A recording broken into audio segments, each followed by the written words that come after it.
Hello po, ma'am. Ang ganda naman po ng bahay niyo. Sino yan, Nay?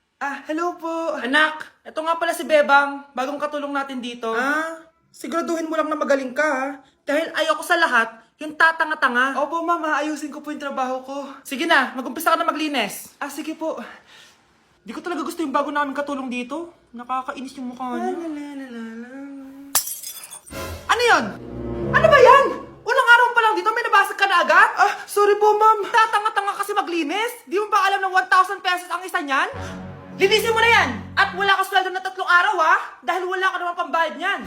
Ganito niyo pala tinrato ang nanay ko. Humanda kayo. Bebang! Gawin mo nga ako ng kape. Ma'am. Ito na po yung kape niyo. Ano ba yan? Bakit malamig na to? Gusto mo tapo ko to sa mukha mo, ha? Sorry po, ma'am. Gawin mo ulit ng bago. Baka ano pang magawa ko sa'yo. Sige po, gagawa na lang po ako ulit ng bago. Pakatanga. Ma'am, ito na po yung mainit niyo pong kape. Sa susunod, huwag kang tatanga-tanga kung ayaw mo mawala ng trabaho. Bebang! Kuhaan mo nga ako ng tubig dito. Ito po, ma'am, yung tubig niyo. Doon ka na nga. Yung makita pagmumukha mo. Sakit ng tiyan ko!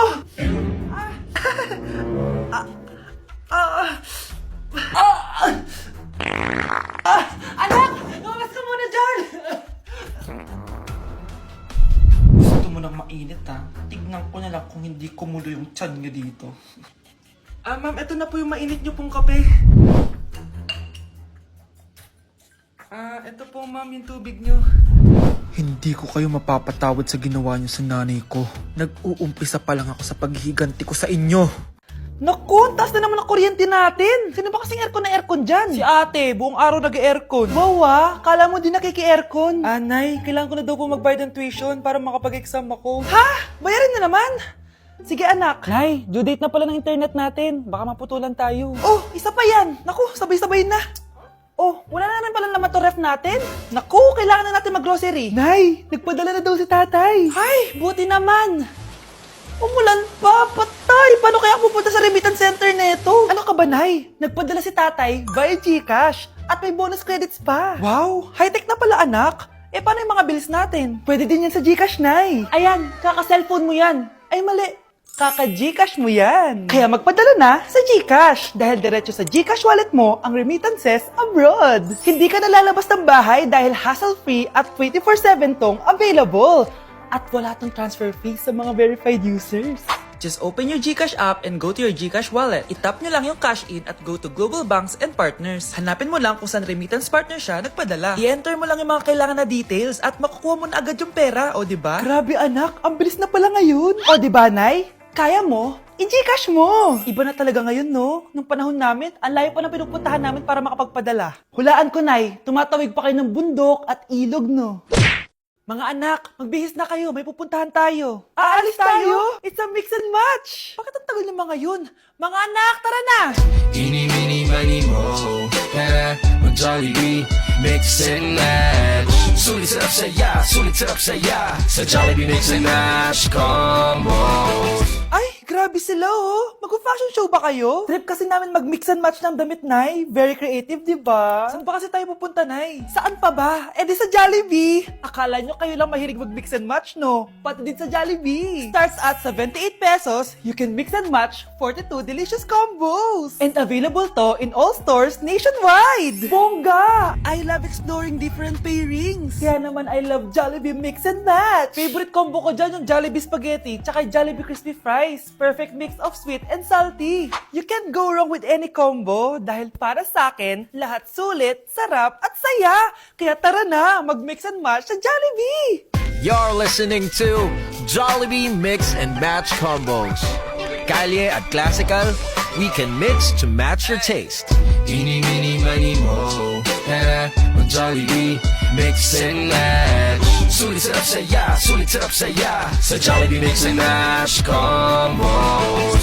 Anak, magpagaling ka lang ha. Nay, ayoko na dito sa ospital. Ang daming may sakit. Kailangan mo nang gumaling, Scarlett, para makapag-date na tayo ulit. Oo, babe. Magpapagaling ako. Hello. Kamusta na po siya? Dok. Okay naman po siya. Pwede na po ba kami lumabas ng hospital? May bad news ako sa inyo. Nay, bad news daw. Hindi naging maganda yung mga resulta ni Scarlett. 3 araw na lang siyang mabubuhay. Hindi pwede. Ayoko! Ha? Mamamatay na ako! Huwag mo sabihin yan, Scarlett. Magpapakasal pa tayo, di ba? Magkakaanak pa tayo, di ba? Hindi ka mamamatay, anak. Gagawan ko ng paraan. Hindi pwede mamatay anak ko. Hindi pwede mamatay anak ko. Tita, una na po muna ako. Gabi na rin po eh. Sige po. Wala na akong choice. Kailangan kong gawin to. Para sa'yo, anak. O anak, kainin mo muna to para gumaling ka na. Ah, sige po, Nay. Sarap. Kain ka lang, anak, ha? Ah, hello. Kamusta siya? Ah, Dok, parang lumakas ako ngayon. Talaga, anak? Malakas ka na? May good news ako sa inyo. Naging okay lahat ng results ni Scarlett. Grabe, parang himala. Pwede na kayong lumabas dito sa ospital. Makakalabas na tayo ng ospital, Nay! Oo, anak! Gagawin ko lahat para sa'yo, anak. Sa wakas, nakauwi na din tayo, Nay. Namiss ko tong bahay natin. At dahil dyan, pagluluto kita na paborito mong ulam, anak, para di ka na magkasakit. Grabe, ang sarap naman neto, Nay. Parang kakaiba yung karne neto, pero ang sarap. Kain ka lang, ha? Teka, Nay, dumating po ba yung boyfriend ko? Ah, nandito siya, anak. Totoo, Nay? Nasaan siya? Babe! Ayan siya. Kinakain mo.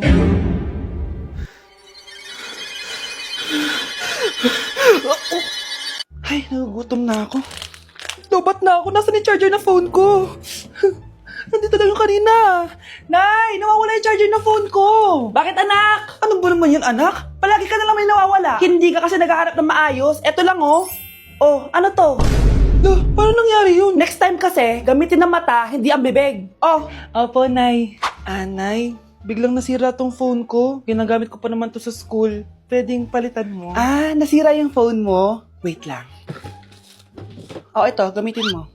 Luma na to ah. Bilan mo na lang ako ng bago, Nay. Naku, tigil-tigilan mo ako dyan, anak ha. Pinang-test-strap ko lang naman yung luma mong phone. School ka pa nalalaman dyan.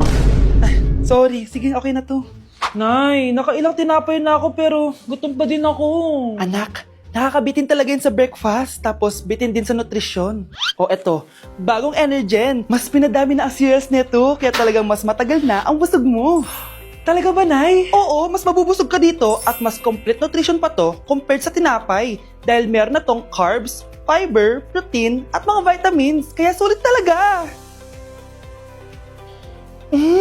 Ang dami nga cereals, Nay. Tapos with milk pa. Ramdam ko na agad yung busog, Nay. Oh, may problema ka pa? Sabihin mo na lahat sa akin. May solution ako dyan. Go, Nay.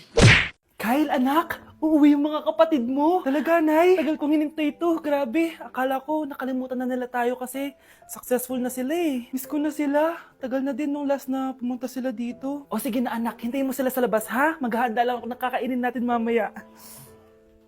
Uy, Kyle, balita ko, uuwi yung mga kapatid mo ah. Ah, opo tita. Paano niyo po nalaman? Basta, siguro proud yung nanay mo kasi successful yung mga anak niya, no? Oo naman tita, nagbunga lahat ng paghihirap ni nanay sa kanila. Deserve niyo yan. Malapit nyo nang malaman ng totoo, walang sikretong hindi nabubunyag. Pasok na po ako tita. Ah, sige. Hello, Nay! Nandito na yung anak mong doktor, all the way from New York! Hi, Nay! Nandito na yung anak mong teacher, all the way from Central Elementary School! Hello, Nay! Nandito na yung anak mong engineer. Naiyak naman ako. Nakumpleto din kayo magkakapatid. Sana nakikita to ng tatay niyo. Masaya ako na nandito kayo, ate, kuya. Sana maging successful din ako na kagaya niyo. O siya na, kumain na kayo ha. Galing pa kayo sa malalayo eh. Wow naman, Mare. Bigatin na yung mga anak mo. Saya-saya. Oo naman, Mare. Ilang taon din akong kumayod para mapagtapos lang sila. Pero worth it naman, di ba? Teka, Mare, para mas masaya, may kailangan kang malaman. Oh, eto. Ha? Ano to, Mare?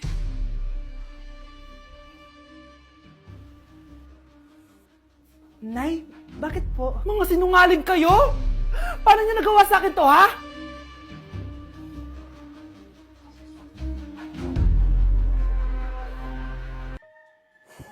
Iniisip mo pa rin ba yung sinabi ng dati mong asawa? Baka totoo nga. Na isa lang akong hampas lupa. Na hindi nagaganda ang buhay. Ano ka ba? May anak ka na umaasa sa'yo. Tsaka, magkakatrabaho ka na, di ba? Hindi ko na alam. Sobrang bigat na. Pero salamat, Susan. Napagaan mo loob ko.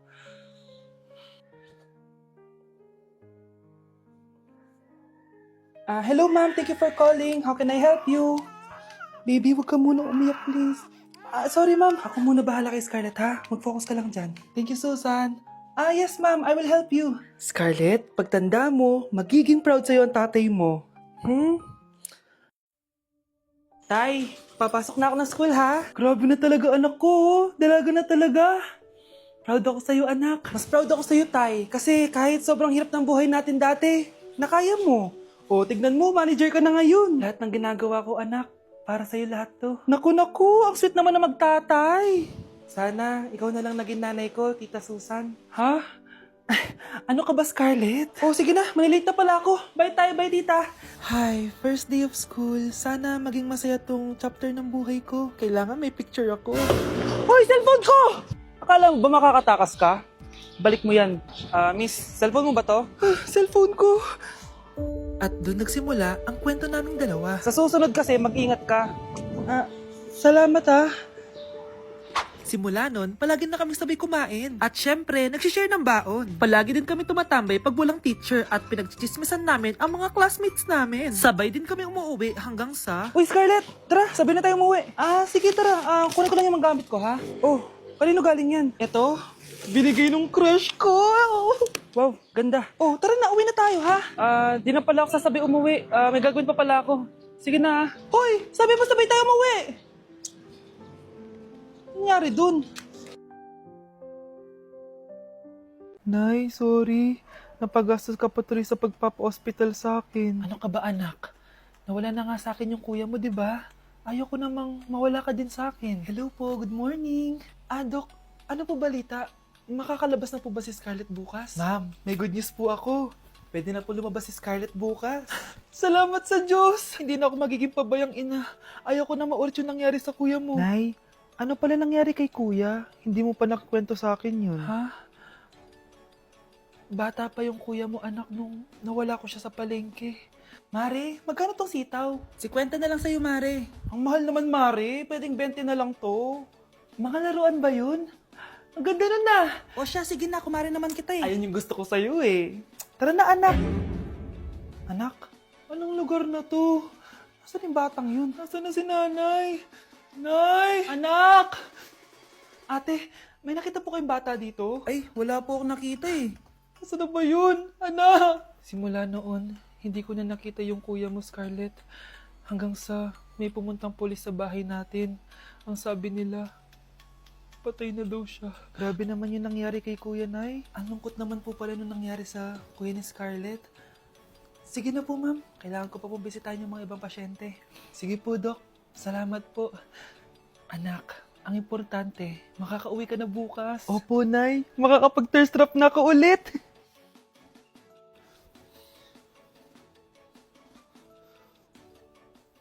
Anak, tara na, uwi na tayo. Nay, may pinapabigay pala si Doc sa'yo. Oh, ano naman kaya to?